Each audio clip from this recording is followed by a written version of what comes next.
Book 101's all about the books that I read for the last 40 years. And today I have my special guest. He is the author of the book, The Amazons, no other than Mr. Peter Gunn. Thank you for letting me be here, Daniel. It's an honor. Welcome to Book 101, Mr. Peter, and can you please introduce more about yourself? Well, I'm a U.S. Air Force veteran. I served 20 years in the U.S. Air Force, and I've always been a poetry lover, especially well-written craftsmanship, something that takes time and thought to process and to write down. That's why I developed my unique writing style called LLP, or Linked Lyrical Poetry, and that's one of the reasons why I put it into the Amazon. Indeed, congratulations, and thank you so much for sharing the Amazons to the world. Why do you think the Amazons remain so mythological or mythologized, and what truth did you want to uncover about them? Well, I think because in society today, it's more patriarchal, not matriarchal. So it's a male-dominated society we still live in, and it's almost in some people's minds, it's almost heresy to think that women would have control. And that's why it's so popular, because it's 180 degrees off of what society feels should be normal. Indeed. Totally agree with you. Mr. Peter, how did your background or personal interest shape your approach to this topic? Well, like I said, I've always loved poetry, and I've always had a love for like the Iliad, the Odyssey, Beowulf, Dante's Inferno. You walk into the bookstore, and they're always there, the library. And when I had my daughter, though, I realized that there was nothing for the feminine to read, to get into in that genre. So that's one of the reasons why I wrote the Amazons, is to enroll the feminine into the hero's journey. Let's talk about the historical and mythological context. What primary sources of archaeological findings most influence your portrayal of Amazonian society? Well, there have been, first off, the Amazon in and of itself is so vast. There literally could be a tribe of women living there and still be unfound to this day. Okay, that's how big the Amazon is. I want people to realize that. Now, number two, they've found remains, they've found artifacts, they found all sorts of things that prove that a tribe like that existed. They've also found, because the Amazons in my book are giant, they're usually around 10 to 12 foot or even higher, taller. They have found giant female remains in South America. So that's one of the reasons why I decided to make them bigger, but also to give young females someone to look up to, a hero, someone that could perhaps take on Superman. Okay? Yeah. Indeed, just like Wonder Woman. Yep. How did you balance the legendary aspects of the Amazons with the historical evidence in your research? Well, I always do like I've always been a fan of Dan Brown's novels, and if you ever notice, he takes fact and fantasy or science fiction, and then brings it together. So then it makes you wonder, like, okay, wait a minute, what's real, what's not? It leaves you questioning things sometimes. Sometimes you have to look and Google things to see. And I really enjoyed that. So I decided to bring actual facts into the book and not make it 100% science fiction.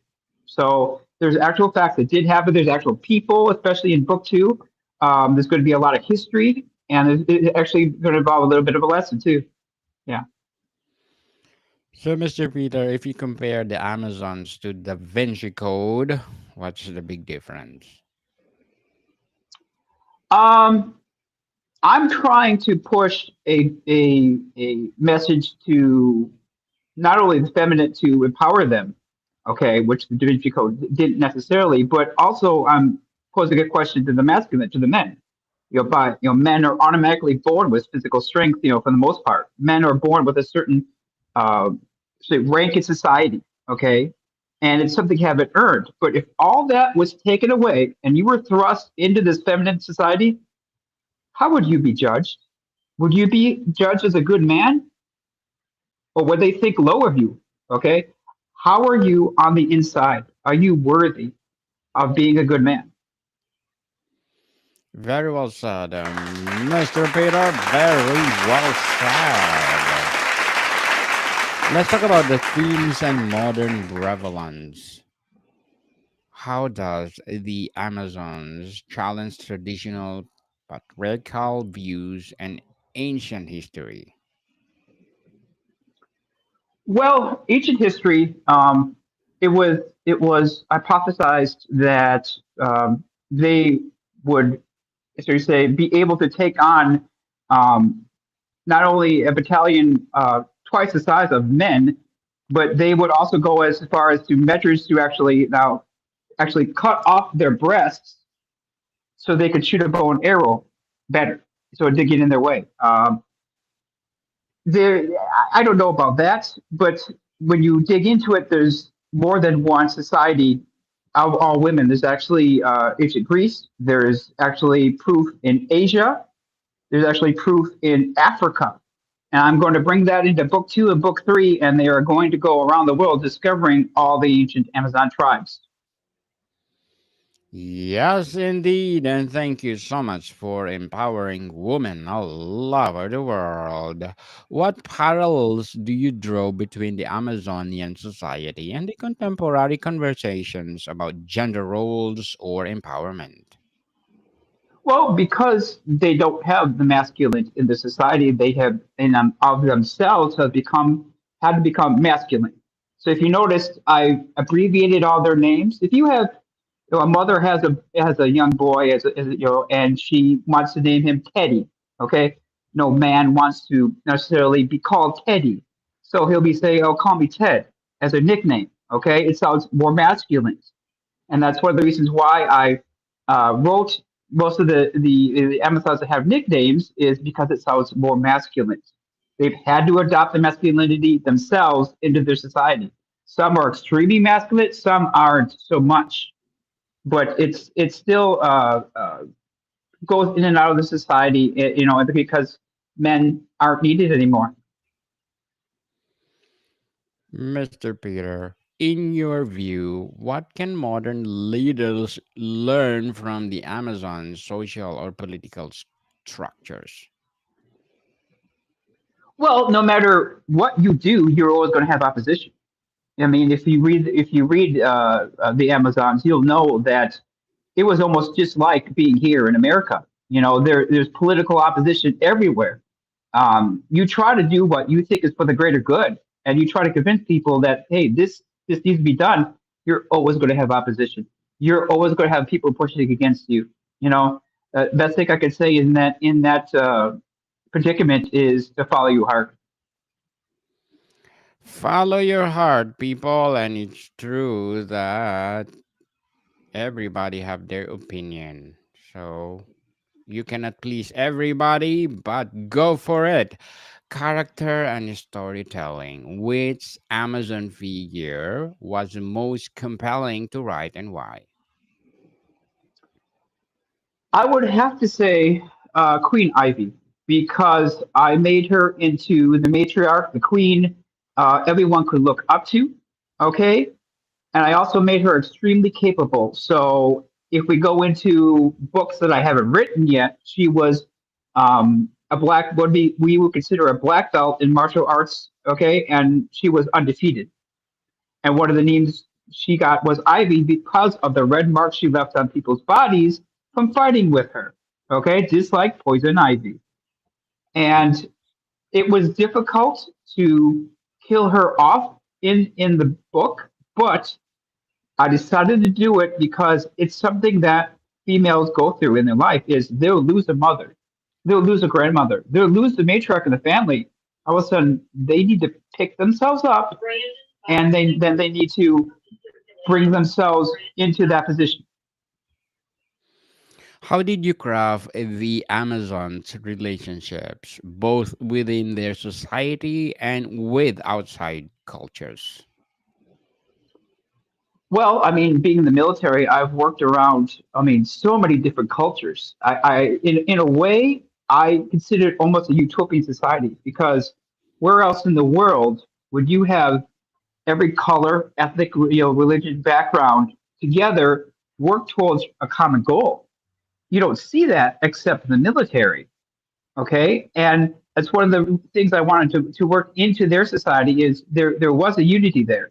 When things got bad towards the end of the book, they all put down whatever they felt, or grievances they felt towards one another, and they worked towards a common goal. And I saw that day by day, every day in the military. We need to get things done.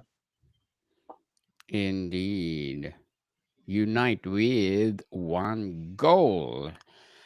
Did any character evolve unexpectedly during the writing process? I would have to say Lynn, her daughter, who took over as queen. I did when I initially wrote it and had the outlines written out and in my head. I didn't see her going to where I put her, but it just worked out that way. When you write in LLP, linked lyrical poetry, it's not necessarily always me writing it. Sometimes it's the words writing it because you have to keep up the rhyme scheme. Okay. So then the words will actually write the story sometimes. And you have to be aware of that. And you have to, well, let it go or be willing to maybe even go back and delete several paragraphs and start over. So there's a choice there. Yeah.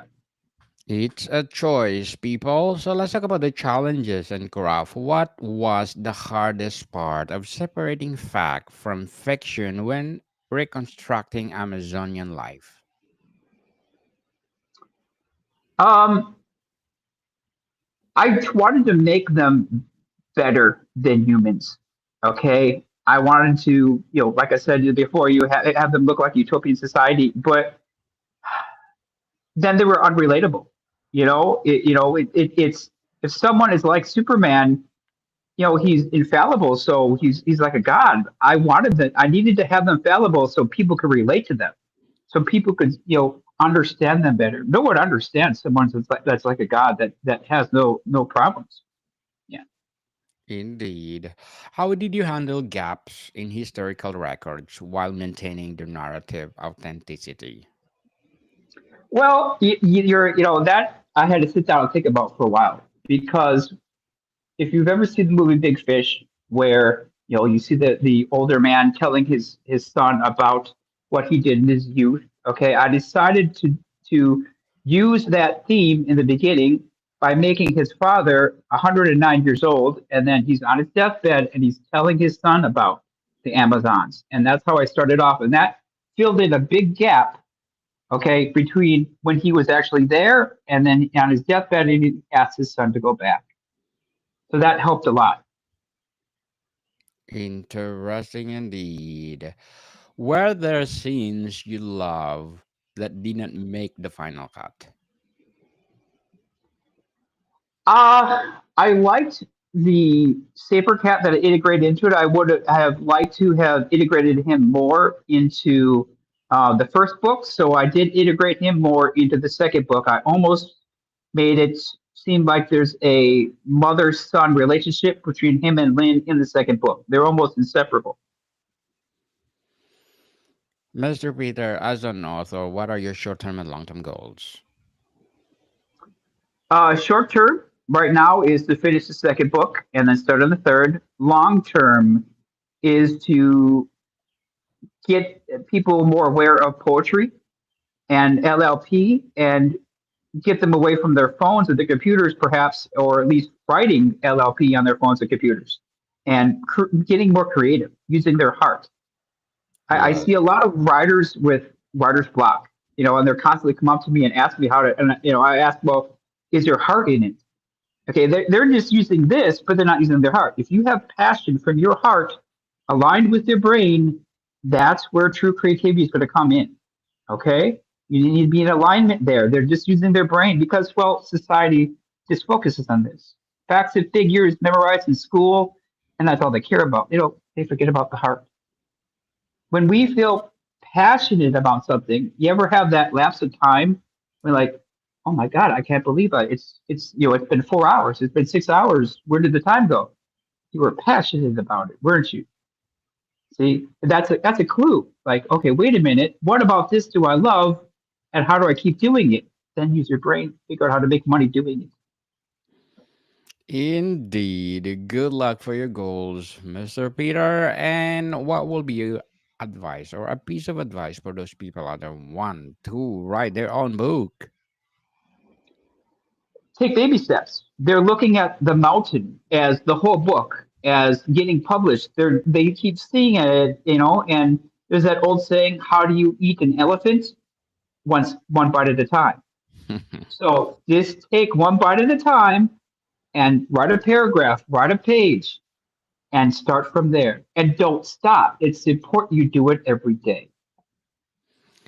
Yes, people do it every day and stop procrastinating. If you Yes. have the passion to write, and share to the world, or any kind of creativeness that you want to share to the world, please do so because the world's needed. Mr. Peter, let's talk about the reader impact and legacy. What do you hope readers will feel or reconsider after finishing the Amazons? Well, I'm currently doing an audiobook, a revamp of it, and I have about 30 professional voice actors that I hired to voice all the different characters. And the overall criticism is they're amazed that I wrote it because I was able to make it rhyme. They can't, like, they see the craftsmanship, they see how it goes, and they're amazed, and they want to know how I did it. Um, I do plan on the future on starting LLP classes, people that are interested locally here, and then I'll branch out maybe something online. But the overall impact I want to say is get my books into the libraries, into the school system, and hopefully inspire some young creative minds to do the same thing or something similar. Congratulations for the wine, Mr. Peter. Congratulations. How might your book inspire readers to rethink other marginalized histories? Um, well, I mean, like I just took the Amazons into something bigger and better than what it was. They could do the same thing with any marginalized history, any culture that has been put down in history. Do your homework, start research. That's a big part. People have no idea how much authors put into research day by day, hour after hour after hour, because we don't want to lead our readers astray. We don't want to put in necessarily false information that we don't want to intend to. So we have to put in the research and then build it into something it deserves to be that you feel it deserves to be. Yes, build it, people, build it. Who is your ideal reader for this book and why? Well, 83% of the market, as far as books go, are feminine, the females. So that's one of the reasons why I was feminine based and I wanted to empower the feminine in my book is to allow them to feel empowered. But ideal reader, creative people that aren't necessarily left brain thinkers, but right brain thinkers, people that like to draw, paint, and read, write, and do things like that, because it's inspiring to them to read LLP. And I've been told by numerous fans that it inspired them to start writing again, or inspired them to start being creative again. Yes, indeed. So, Mr. Peter, let's talk about the future and beyond. Are there unexplored Amazonian stories or historical figures you'd like to tackle in the future work? Well, it's my belief that there's more to it. I've done so much research, it's not even funny on it, and I'm going to bring it out in my stories. I'm not necessarily going to go out into the media and say, hey, A, B, and C happened, but I'm going to put it in the story and let the reader decide whether or not it happened, but I'm going to put in actual facts because there is more to the story now. I know that they're letting on in the mainstream media. Very well said, and looking forward for that, Mr. Peter.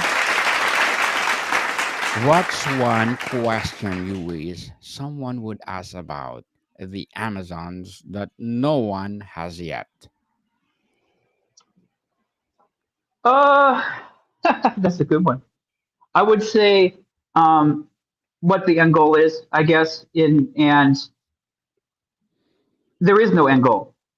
You know, there's always another rung on the ladder. People want to say, okay, where's the end? But they don't like to hear there is no end. They don't want to hear it. People think, okay, I can retire now, I'm done. But as far as I'm concerned, there is no retirement. There is another rung on the ladder. There's always another rung on the ladder. It's always building. Yeah, I might finish a trilogy, but then I know I'm going to have people ask me to keep writing. So I'm going to have to continue more and more. And I'm more willing to until I'm no longer here. Yes, your legacy to the world. Yes. Before we wrap up our discussion for today, Mr. Peter, I'm inviting you to please do listen to my other podcast, people. My other podcast, because my abstract essay is already in fifth season, abstract poetry in second season, book 101 review in a fifth season two, comedy 101 in second season, food 101 in fifth season two, and geography 101 and love letters in third season, and my baby podcast, mental health 101. Movie 101 review and Music 101 in its fourth season, Science 101 and Sex 101 in its first season. Please do listen to them wherever you listen your podcasts.